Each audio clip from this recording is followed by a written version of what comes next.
आ गई मेरी तीसरी बहू। ये कहानी शुरू होती है विमला निवास से। विमला जी के दो बेटे थे और दोनों की ही शादी हो चुकी थी।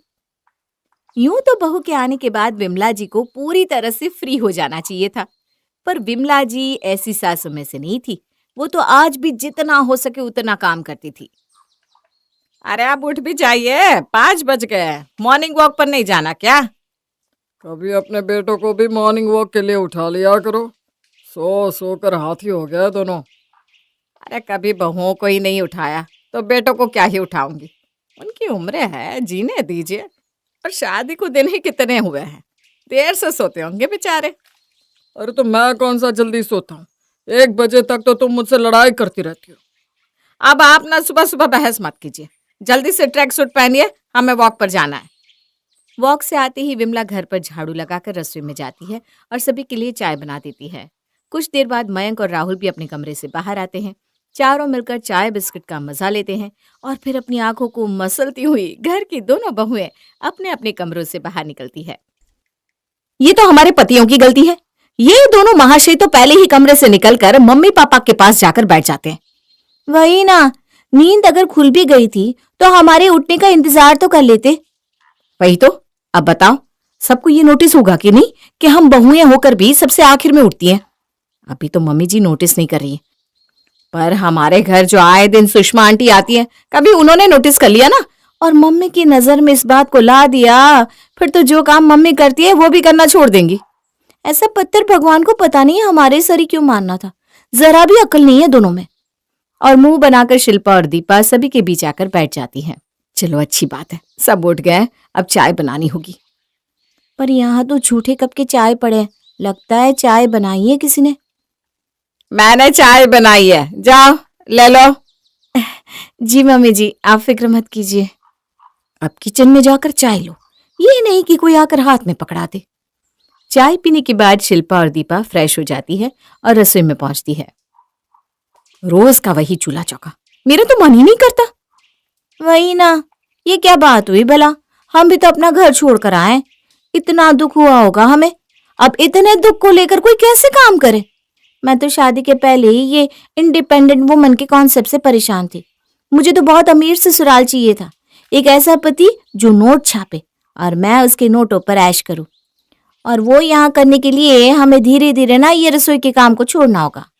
जिस विमला निवास में हमेशा नाश्ते में 2 सब्जियां बनती थी, वहां आज एक ही सब्जी बनी थी। खाने की प्लेट में एक सब्जी देखकर मयंक कहता है, नाश्ते में जितनी सब्जी खाई जाए उतना ही अच्छा होता है, और हमारे घर में तो हमेशा से 2-2 सब्जियां बनती आई है। फिर आज एक सब्जी क्यों बनाई तुमने दीपा? अब वो पता नहीं, आज ना मुझे बहुत कमजोरी लग रही थी। ओह अच्छा अच्छा, कोई बात नहीं। तबीयत ठीक नहीं लग रही है तो कह दिया होता। अब आज हम बाहर नाश्ता कर लेते। आप बाहर खा लेते, पर मम्मी और पापा जी तो घर पर ही खाते ना भैया। जहाँ 2 रोटी बनती है वहां 2 और सही। हमें क्या, हमें तो काम करने से मतलब है। और इस तरह से काम से बचने के तरीके ढूंढना दीपा और शिल्पा शुरू कर देती हैं। दोपहर के वक्त कपड़े धोकर जब विमला जी बाहर आती है बाथरूम से, कपड़े धो दिया है बहू, अब जाकर छत पर सुखा देना। ये सुनते ही दीपा बोल पड़ती है, सुबह का पूरा नाश्ता मुझे ही बनाना पड़ता है मम्मी जी, कुछ काम तो शिल्पा पर डालिए। ये सुनते ही शिल्पा तमतमाती हुई रसोई से बाहर आती है और दीपा को आंख मारते हुए कहती है, हाँ हाँ, सारा काम तो आप ही करती हैं, मैं तो कुछ करती नहीं ना।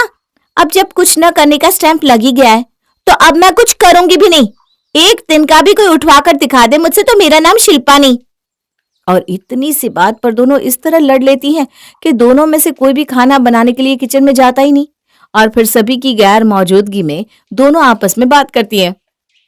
कैसा दिमाग लगाया मैंने, सोचा भी था क्या तूने कैसे डायरेक्ट हमें काम से बचने का इतना अच्छा मौका मिल जाएगा।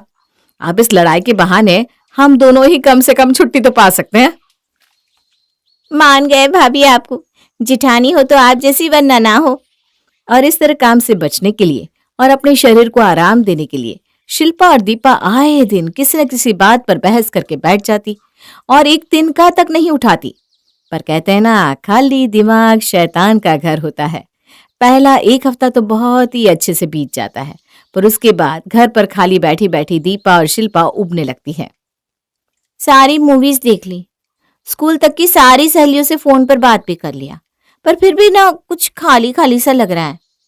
अरे वही हाल तो मेरा भी है। मैं तो सोच रही हूँ क्यों ना हम किटी पार्टी ज्वाइन कर ले। इसी बहाने घर से बाहर भी रहेंगे और मन भी लगा रहेगा।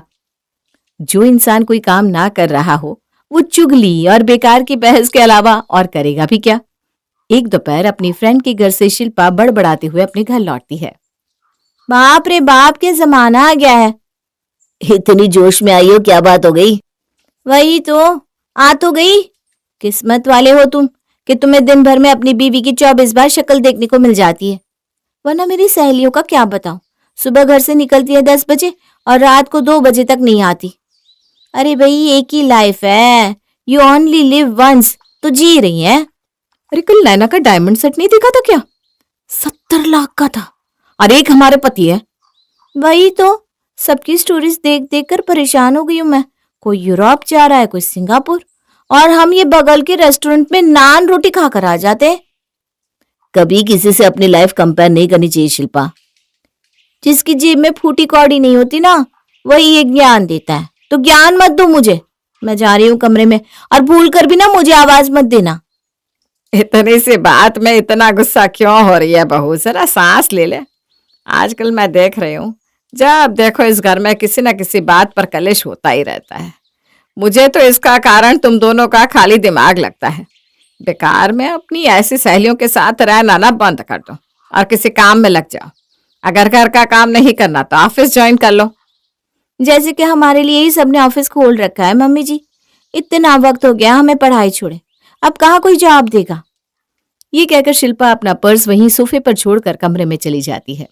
अब आए दिन विमला निवास में या तो पार्टी होती या फिर हंगामा। एक शाम पार्टी के बाद विमला अपनी बहू के कमरे में आती है। ए भगवान, ये कमरे की क्या हालत बना रखी है बहू। मुझे तो लगा तू किटी पार्टी करके सिर्फ हॉल को गंदा कर रही है, पर तूने तो अपने कमरे की भी यही हालत कर रखी है। कौन खाना खाकर बिस्तर के नीचे ही प्लेट छोड़ देता है? और ये कपड़े, अरे भाई यहाँ क्यों है? कपबोर्ड क्यों रखा है कमरे में जब उसमें कपड़े रखने ही नहीं है? तो हद हो गई। Mummy ji, you only live once. अब उस लाइफ को मैं कपड़े समेटने में खत्म कर दूं? वाह जी वाह, बहुत हो गया। पता नहीं क्यों मैं तुम दोनों बहुओं को लाई थी जब तुम लोगों को आराम ही करना था। बहू रहने जैसा कोई काम कभी नहीं किया तुम दोनों ने। अब तो लगता है मुझे तीसरी बहू ही लानी होगी, वही निभाएगी मेरे बहू होने का फर्ज। तीसरी बहू? तीसरी बहू? तीसरी बहू? और अगली सुबह विमला ले आती है अपने घर अपनी तीसरी बहू, यानी कि घर की काम वाली लच्छो को। तो ये घर है? हाँ, अब से यही तेरा घर है, क्योंकि इस घर की बहुएं तो रसोई तक देखना नहीं चाहती। अब तुझे ही सब कुछ संभालना है लच्छो। तुझे जो ठीक लगे वही कर, कोई बीच में कुछ नहीं बोलेगा। मेरे घर की चाबियां ये रही, अब हर कमरे में आ जा सकती है, मेरे कमरे में भी। काम वाली को चाबी देने की क्या जरूरत है मम्मी जी? ये कुछ ज्यादा नहीं हो रहा? ज्यादा क्यों लग रहा है बहू? है, अगर तुझे ज्यादा लग रहा है तो इन चाबियों को तू संभाल ले। पर नहीं नहीं, यू ओनली लिव वंस। चाबियों को संभाल कर तू रखेगी तो लाइफ कैसे जी पाएगी? तो ये सब ना तू मेरी लच्छो पर छोड़ दे और तू आराम से जी बेटा। और यहाँ से विमला का गेम शुरू होता है। झाड़ू उठाकर सबसे पहले लच्छो शिल्पा के कमरे में जाती है। आयो रामा, इतना गंदा कमरा है। इस कमरे से साफ तो मेरे घर का कूड़ादान है। अरे तुझे काम करने के लिए रखा गया है ना, कि मुंह चलाने के लिए? मुंह जरा कम चला और झाड़ू मारकर निकल यहाँ से। बढ़िया ही। अरे तो मेरे को क्या फर्क पड़ रहा है? हैं? बिस्तर के नीचे और रखो झूठे बर्तन। इसमें तो पहले से मक्खी लगेली है, तुम सबको बीमार करेगी। पर तेरे को क्या फर्क पड़ रहा है? तू तो घर पर खाती च नहीं है ना, बाहर का खाती है ना। ये तो मैंने सोचा ही नहीं था दीदी। अब प्लीज इन बर्तनों को हटा दीजिए।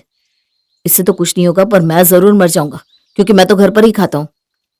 अब इनका हाथ हाथ नहीं है, घर मेरे हाथ में आ गया भैया। अब ना टेंशन मत लो, कुछ नहीं होने देगी मैं किसी को। घर के सारे कमरों को साफ करने के बाद लच्छो जाती है रसोई में, और उसे रसोई में पहुंचे 2 मिनट भी नहीं होते कि पूरे घर में धुआं भर जाता है। हे भगवान, इसने तो खाने के साथ साथ अवन भी उड़ा दिया। ये ऐसी तीसरी बहू लेकर आई हैं आप मम्मी जी, ये करेगी हमारे पर राज। अरे तुझे पता भी है यवन कितने का है? यवन ब्रांडेड है, ब्रांडेड। है नहीं था। वही तो, तूने था कर दिया, पूरे 35,000 रुपए का था। इसका मेटल केस दिख रही है, घर की फ्लोरिंग से मैचिंग वाला ढूंढ कर लेकर आए थे। अब कहां से मिलेगा ऐसा दूसरा ओवन? अरे पर तुझे ढूंढना क्यों है दूसरा ओवन? कौन सा तुझे रसोई में आना है? या तो रसोई में लच्छू आएगी या मैं, और हम दोनों को ना इस बारे में ज्यादा नॉलेज नहीं है, इसलिए हमें इन चीजों से फर्क ही नहीं पड़ता। अपनी सास की बात सुनकर शिल्पा चुप हो जाती है। शुरुआत में लच्छू को जरा दिक्कत तो आती है, पर वो घर का सारा काम अच्छी तरह समझ जाती है और पहले ही दिन से सब कुछ ऐसे संभाल लेती है जैसे कि वो विमला निवास में सदियों से रह रही हो। अगली सुबह जैसे ही लच्छू घर पहुंचती है, उसे जोर जोर से चिल्लाने की आवाजें सुनाई देती है। नहीं मिल रहा मुझे, राहुल कहाँ रख दिया है तुमने? अब मैं कैसे वो गाउन पहन कर जाऊंगी? आज किटी में ब्लैक गाउन पहनने का ही थीम था। अरे तुम्हारे पास वो वाला ब्लैक गाउन भी तो है ना, वो पहन लो। नहीं पहन सकती, ड्रेस की फोटो मैंने पहले ही ग्रुप में भेज दी है। नई ड्रेस थी राहुल, 4,500 रुपए की, ऊपर से मेरा प्रोटीन शेक भी नहीं मिल रहा। मुझे जिम जाना है, एक दिन भी जिम मिस हो गया ना तो पूरे शरीर की बैंड बच जाएगी, पूरे हफ्ते की मेहनत बेकार। यहाँ शिल्पा की प्रॉब्लम सॉल्व होती भी नहीं कि वहां दीपा के कमरे से चिल्लाने की आवाज आती है। अरे मेरी वो रिंग कहाँ गई? इतनी मुश्किल से पैसे जोड़कर मैंने वो रिंग ली थी, अब किटी पार्टी में लोगों को क्या बताऊंगी? अरे तो मैं क्या करूं? एक तो उस रिंग के बारे में तुमने घर पर किसी को बताया नहीं था, अब मुझे क्या पता कि तुम सच में कल कोई रिंग खरीद कर लाई थी या नहीं।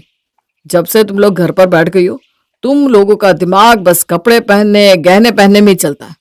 अरे कभी खुद के सेल्फ डेवलपमेंट के बारे में भी सोचो। तुम्हें अंदाजा भी है कि आज की किट्टी किसके घर में होने वाली थी? अरे मिसेस अग्रवाल के घर में। अगर मैं उनके घर जाऊंगी तो समझ में आ रहा है मेरा कितना क्लोज रिलेशन बन जाएगा उनके साथ। अरे यही तरीका होता है अपने सर्कल को बढ़ाने का, इससे कहते हैं असली सेल्फ डेवलपमेंट। 2 दिन बाद, मम्मी जी कहाँ हैं आप? लच्छो कहाँ हो? ये क्या है, क्या किया तूने इस कुर्ती का? नई कुर्ती थी, मैंने धोने डाली तो तूने इस पर रंग चढ़ा दिया। अरे इस घर में कपड़े धोने डालो तो वापस क्यों नहीं आते? कल मैंने अपनी साड़ी डाली थी तो उसका सिर्फ ब्लाउज धुलकर वापस आया, साड़ी पता नहीं कहाँ चली गई। लच्छा तो भाई ऐसी ही काम करती है, जिसको दिक्कत है अपने हाथ खुद हिला ले। अरे तो अब हिला ही लेंगे, जैसी तेरी हरकतें हैं ना, तू चीजों को गायब कर रही है। ये चोरी वगैरह मैं समझ नहीं रही हूँ क्या है? देख, अब से कोई जरूरत नहीं है तुझे मेरे कमरे में आने की। घर की मालकिन ने बोला है कि सबके कमरों के अंदर घुस घुस कर मेरे को सफाई करने की है, ताकि कमरे गंदे ना रहे। और कमरों को तो आप ऐसे सड़ा गला छोड़ देती है जैसे कि नगर निगम वाले आपके कमरे से ही कचरा उठाकर ले आएंगे। मम्मी जी देखिए, मैं अपना कमरा खुद साफ कर लूंगी और अपने कपड़े खुद साफ करूंगी। कह दीजिए इसे कि मेरा कोई भी सामान ना छुए। अरे यही तो चाहती थी मैं बहू। विमला बहुत खुश हो जाती है क्योंकि आखिर वही हो रहा था जो वो चाहती थी। घर के कामों में लगने के कारण अब दीपा और शिल्पा की चिड़चिड़ाहट जरा कम होने लगी थी। उनका ध्यान घर की ओर भी आने लगा था। घर के पर्दे ठीक करते करते शिल्पा रसोई में जाती है और वहां की दीवारों की हालत देखती है। ये दीवार, ये मेरे बर्तनों की क्या हालत करती है इसने, देखिए तो दीदी। ऐसे खाना बनता है क्या इतने सालों से? हम खाना बना रहे थे, आज तक हमारी दीवारों में एक बूंद तेल नहीं लगा। और ये देख, तूने तेल के कैसे धब्बे लगा दिए दीवारों पर कि उंगली लगाओ तो तेल सबूत बाहर आ जाएगा। तुम दोनों आज रसोई में आई हो बेटा, चलो लगता है कुछ अलग होने वाला है आज। हाँ भी यही है पापा जी, इन्हें डांट लगाइए ना। अरे ना बाबा ना, इससे डांट लगाकर मुझे तेरी सास से 10 बातें सुननी है क्या? यही तो है बेचारी जो हम सबको खाना देती है, हमारे कपड़े धोती है, हमारा घर साफ करती है। हम इसे कैसे कुछ बोल सकते हैं? जब तक तुम दोनों घर संभाल रही थी, हमने कभी कुछ कहा था क्या तुम दोनों से? तो इसे कैसे बोल सकते हैं? हमारी बहू होने का फर्ज तो यही निभा रही है बेटा। सभी की बातें अब दीपा और शिल्पा को खटकने लगी थी। इस पर तड़का लगाने भगवान ने भी अच्छा इंतजाम कर रखा था। अब अगर दोस्ती का सर्कल बड़ा हो तो उसमें लड़ाइयां तो होनी ही थी। जब मिसेस अग्रवाल की किटी में शिल्पा और दीपा जाती हैं तो वहां मिसेस अग्रवाल के साथ उनकी बड़ी बुरी तरह इंसल्ट होती है। काम की न काज की, दुश्मन अनाज की। इतनी फ्री है कि जब भी किट्टी रखो ये दोनों उठ कर आ जाती हैं। अरे डेट्स के बारे में इनसे कुछ मत पूछो, दे आर ऑलवेज फ्री। जैसे आप फ्री नहीं है मिसेस अग्रवाल। मैं क्या, यहाँ पर तुम दोनों के अलावा कोई भी फ्री नहीं है। कोई अपने बच्चों को संभाल कर आता है, कोई अपनी सास को, और कोई मेरी तरह बिजनेस को। पर तुम दोनों का क्या, आराम करती हो और फालतू की गॉसिप्स। ओ गॉड, मुझे तो ऐसी औरतें बिल्कुल पसंद नहीं। इसीलिए मैं तो जल्द से जल्द इस किटी ग्रुप को छोड़ने की सोच रही हूँ। This is not my class. मुझे तो ऐसी औरतें पसंद ही नहीं जो पतियों पर डिपेंडेंट हो, एक एक रुपये के लिए किसी के आगे हाथ फैलाना पड़ता हो। अरे भाई, मैं क्यों किसी से मांगू? मेरी कोई सेल्फ रिस्पेक्ट नहीं है क्या? वैसे तुम दोनों को देखकर ही लगता है कि तुम दोनों का नहीं होगा। ये सुनकर शिल्पा धीरे से दीपा से कहती है, देखो ना भाभी, कैसे बचर बचर बोली जा रही है गधी कहीं की। और ये बाकी सारी तितलियों को देखिए, 3 की है ना 33 की। जिधर वजन पड़ा उधर उलट गई। मम्मी जी ठीक ही कहती थी, ये लोग तुम्हारे काम कभी नहीं आएंगे। मैं ही पागल थी जो इनके साथ आकर अपना वक्त जाया करती थी।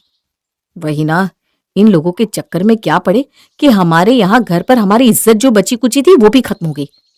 वैसे इसकी एक बात मुझे ठीक लगी कि कम से कम मुझे अपने घर वालों के आगे हाथ तो नहीं पसारना पड़ता।